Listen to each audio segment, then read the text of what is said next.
Going over a little bit here so we have an overview. Mm-hmm.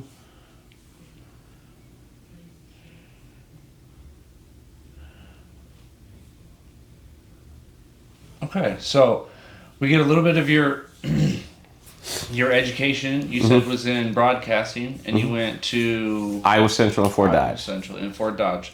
So that's a transition from Creston to Fort Dodge. Yep. And you start to make music at this time? You start to DJ at this time? No, I dropped out of college because a homie was a bad influence on me.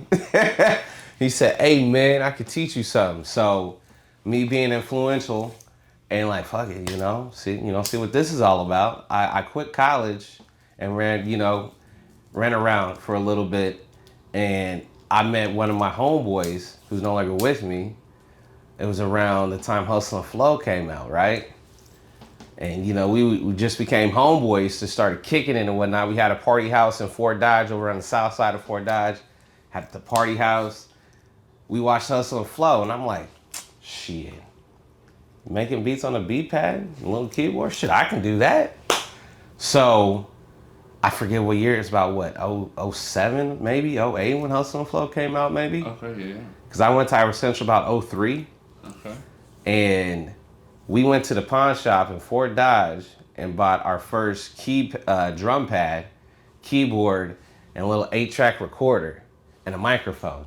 We spent like $300, homie, went and got a payday loan to buy our first equipment from the pawn shop. And from that day forward, Middle of the Map Records was made. You know what I'm saying?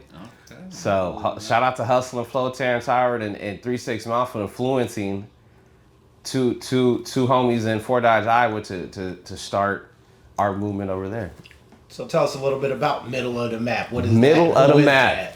Middle of the Map Records was Aaron Carlisle and DJ Illanoize. Those two guys were the founders of that Middle of the Map movement.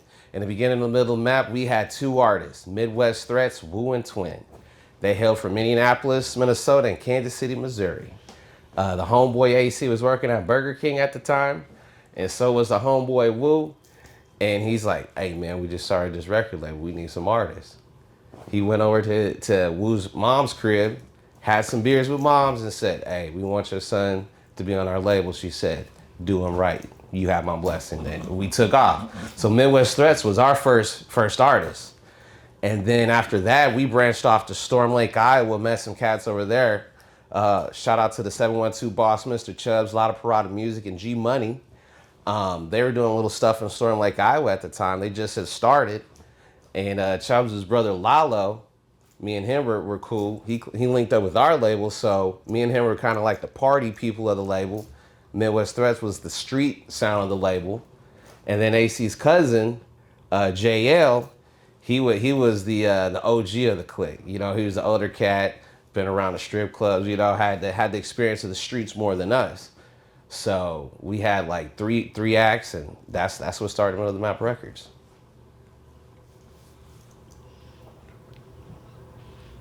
Okay.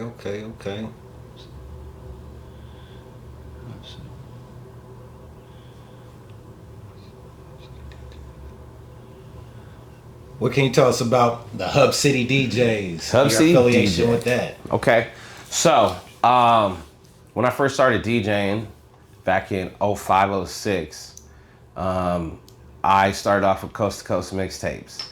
Like that was the way artists would DJs would put together mixtapes back in the day, and we put them online as free. It was a way for artists to get music out back then. It was before the DSPs and the YouTubes.